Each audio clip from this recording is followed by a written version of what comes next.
On May 5, 1945, one man lowered 75 wounded soldiers down a 400-foot cliff while Japanese bullets whizzed past his head. He did it without firing a single shot, because he refused to carry a gun. Picture this: a volcanic cliff face on Okinawa, scarred black from explosions, rising 400 feet straight up, taller than the Statue of Liberty. At the top, machine gun nests. At the bottom, desperate American soldiers. And in between, one man with bloodied hands tying rifle slings together into a rope, whispering prayers into the darkness. While every other soldier on that ridge was trained to kill, Desmond Doss had sworn never to take a life. In the bloodiest battles of World War II, the most dangerous job wasn't always held by the men with rifles. It belonged to those who ran toward the screaming, armed with nothing but medical supplies and a promise to save anyone they could reach. Here's the fundamental paradox that defined every combat medic's existence. They were healers dropped into a machine designed for killing. Imagine being a surgeon forced to operate in a hurricane. Except the hurricane is made of bullets, and your operating room is a muddy crater. Their entire medical arsenal had to fit in a canvas bag the size of a school backpack.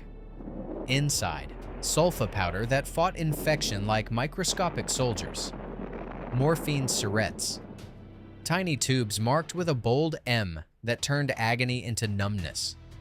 Pressure bandages that could mean the difference between bleeding out in 3 minutes or surviving the next 30. And bottles of plasma. Liquid life itself.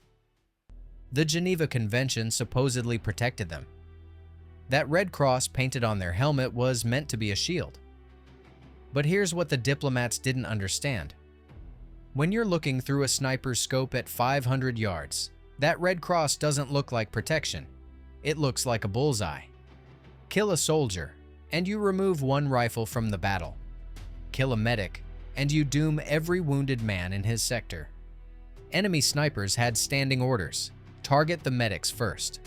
One Japanese soldier's diary, recovered after Iwo Jima, contained a chilling entry. The one with the red cross. He must die first.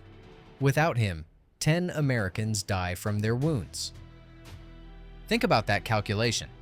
In the arithmetic of war, one medic equaled 10 soldiers. The statistics bore this out with brutal clarity. Combat medics suffered casualty rates of 30%, twice that of riflemen. On D-Day alone, 40% of medics in the first wave never made it off Omaha Beach. Yet they kept running toward the screams. When a soldier hit the ground, blood pooling beneath him, the medic had seconds to make an impossible decision. This one might live if I can stop the bleeding. That one's beyond help. Morphine only, to ease his passing. And over there, 3 more are calling for help.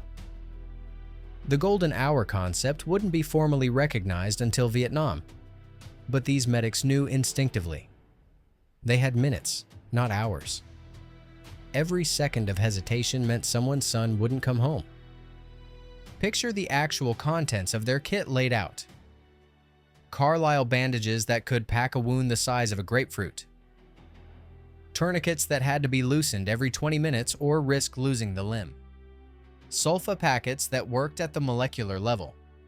The powder's crystalline structure literally shredding bacterial cell walls. A medic had to know exactly where to press to stop arterial bleeding.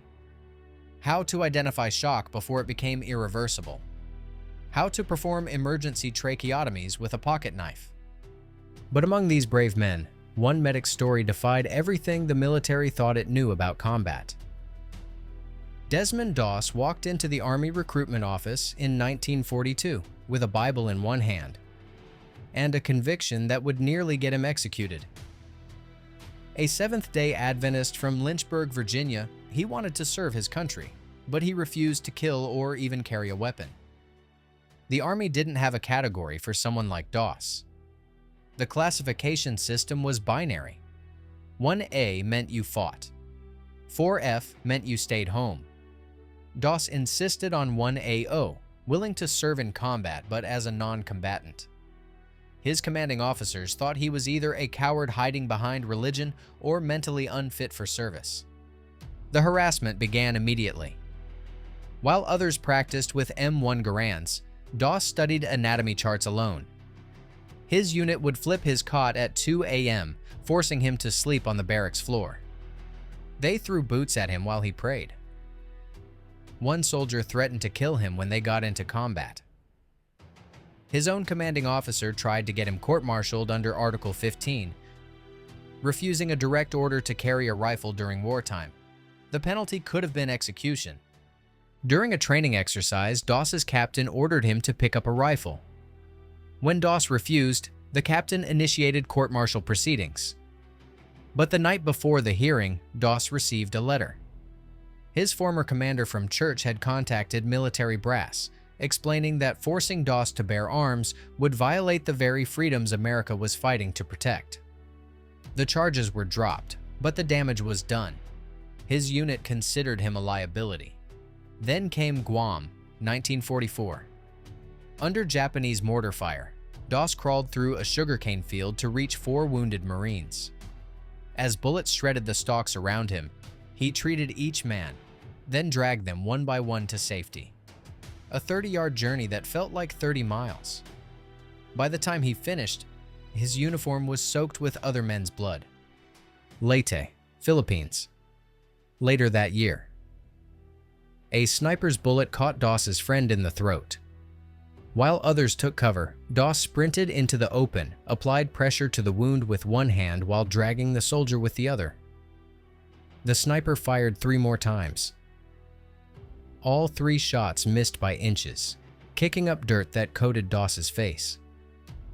He saved the man's life. Word spread through the 77th Infantry Division. The conscientious objector they'd mocked was the bravest man in the unit. Soldiers began specifically requesting Doss's platoon, knowing that if they got hit, he'd come for them, weapon or no weapon. The same men who'd thrown boots at him now wouldn't advance without knowing Doc was behind them. But nothing could prepare them for what would happen on a volcanic escarpment the Japanese called Maida, and the Americans would forever know as Hacksaw Ridge.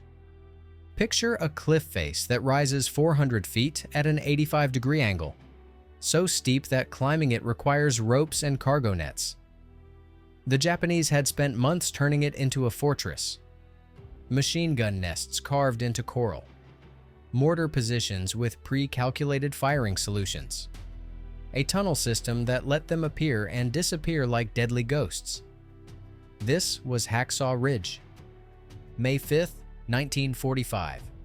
The 77th Infantry Division's assault began at dawn. By noon, the Americans had gained the summit. By 2 p.m., the Japanese counterattack had turned the ridge into a slaughterhouse. The order came: retreat immediately. As soldiers scrambled down the cargo nets, Desmond Doss heard the voices. Wounded Americans crying out from the kill zone above. The official count said 55 men were still up there. The Japanese were already executing the wounded they found. Doss made a decision that defied every instinct of self-preservation. He stayed. For the next 12 hours, alone on a ridge crawling with enemy soldiers, Doss became a one-man rescue operation. He tied rifle slings together. Weapons he wouldn't carry became tools to save lives. The physics were simple but brutal. Lower a 180-pound man down 400 feet using a rope system you're controlling with bloodied hands. The double bowline knot he improvised could hold the weight while allowing controlled descent, one hand managing the rope, the other signaling the wounded man to stay quiet. Around midnight, Doss heard Japanese voices 20 feet away. They were systematically executing wounded Americans. A pistol shot to the head, then moving to the next. Doss was treating a soldier with a sucking chest wound. He had 2 choices: hide and let the wounded man die, or continue treating him and face certain death. He kept working, his hands steady even as the voices grew closer. The Japanese patrol passed within 10 feet. They never saw him in the darkness. Lord, help me get one more." That became his prayer, his mantra, his reason to keep moving when his body screamed to stop. Crawl through the darkness. Find a wounded man. Drag him to the cliff edge. Sometimes 50 yards through machine gun fire. Tie the knots. Lower him down. Lord, help me get one more. A sergeant with both legs shattered, lowered to safety. A private with shrapnel in his abdomen, intestines visible, lowered to safety. A lieutenant shot through both lungs, drowning in his own blood. Doss performed an emergency procedure to drain the fluid, then lowered him to safety. At one point, Doss found 3 wounded Japanese soldiers. Military protocol said leave them. Human decency said otherwise. He treated their wounds and pointed them toward their own lines. One tried to thank him in broken English. Doss just moved on to the next casualty. By dawn on May 6th, Desmond Doss had lowered 75 men down Hacksaw Ridge. His hands were raw to the bone. He'd lost 15 pounds in one night. When a lieutenant found him still working at sunrise and ordered him to come down, Doss's response was, "Just let me get one more." The men he saved would later describe the same surreal experience. Lying wounded in the darkness, knowing death was coming. Then seeing Doss's face appear above them like an angel covered in mud and blood, whispering, "I got you, soldier. You're going home." But the story doesn't end with that night. It's what happened to the bond between medics and their men that truly reveals the price of this kind of courage. There's a sound that every combat veteran knows. The cry that cuts through gunfire and explosions. Medic. But in the Pacific Theater, in Europe, in every foxhole and landing zone, that cry often became something more intimate. Doc? Not medic, not corpsman. Doc. Because when you're bleeding out, you don't call for a medical professional. You call for the one person you trust to save your life. The psychological burden medics carried was unlike anything else in warfare. A rifleman might kill a dozen enemies and feel nothing. A medic watched a 19-year-old die in his arms despite doing everything right. And that face joined a gallery of ghosts that would visit him for the next 50 years. Jack Glover, a medic with the 82nd Airborne, faced the ultimate test in Normandy. 2 wounded soldiers. His best friend from training, gut shot, and fading. And 3 strangers with survivable wounds if treated immediately. Medical triage said, save the 3. Friendship said, save his buddy. Glover chose the 3 strangers. His friend died calling his name.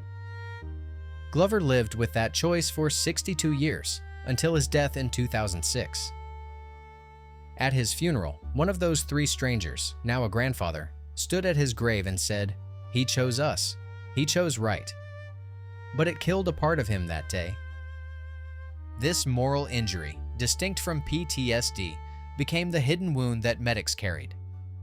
They didn't just witness death. They held themselves responsible for it. Studies conducted in the 1970s found that combat medics were 40% more likely to experience severe depression than other veterans. They remembered not just the ones they saved, but every single soul they couldn't. Yet the bonds formed in those moments transcended war itself. In 2001, a reunion of Hacksaw Ridge survivors gathered in Tennessee. When Desmond Doss entered the room, these men, now in their 70s and 80s, stood and saluted. One veteran, Gordon Lockhart, grabbed Doss's hands, the same hands that had lowered him down that cliff, and simply said, "Doc, I named my son after you." Consider Ben L. Salomon, a dentist who became a medic with the 105th Infantry in Saipan. When Japanese soldiers overran his aid station, Salomon ordered the wounded to evacuate while he held the position. When they found his body, 98 dead Japanese soldiers lay in front of his machine gun position. He'd been shot 76 times and was still slumped over the gun. A dentist from Los Angeles had transformed into a one-man army to protect his patients. It took 58 years for him to receive the Medal of Honor. The delay caused by confusion over whether a medical officer could receive a combat award. These men redefined valor. In a world that measured courage by enemies killed, they measured it by lives saved. Their legacy lives in a simple statistic. Wounded soldiers who received medic care within the first hour had a 70% survival rate. Without medics, it dropped to 30%. In the arithmetic of war, medics didn't just save lives, they saved entire generations. The combat medic transformed our understanding of battlefield heroism, proving that the greatest courage sometimes means refusing to pick up a weapon. They showed us that saving a life requires more bravery than taking one, and that in the chaos of war, the men without guns often made the difference between victory and catastrophe. Their story forces us to confront an uncomfortable truth. We've built monuments to warriors, but often forget the healers who walked through the same hell armed only with bandages and morphine. Every medic who ran toward machine gun fire to reach a wounded soldier redefined what it means to be brave. Every impossible choice between who to save and who to let go expanded our definition of sacrifice. When Desmond Doss died in 2006, soldiers from that day on Hacksaw Ridge were still calling him Doc. His funeral drew veterans from across the country, men in their 80s who owed their children, grandchildren, and great-grandchildren to one man who wouldn't carry a gun. Gordon Lockhart, one of the 75, stood at the grave and said something that captures the essence of every combat medic who ever lived. He gave me 61 more years. I got to see my daughter married. I got to hold my grandchildren. All because one man decided my life was worth more than his own. Because when you're bleeding out in the darkness, listening to enemy voices getting closer, knowing that death is measured in heartbeats, the bravest sound in the world isn't gunfire or artillery or air support screaming overhead. It's footsteps running toward you when everyone else is running away. It's hands checking your wounds while bullets crack overhead. It's a voice cutting through your panic saying 5 words that meant everything. I got you, soldier. You're going home. If you enjoyed this story, hit subscribe for more fascinating World War II historical deep dives every week. Thanks for watching.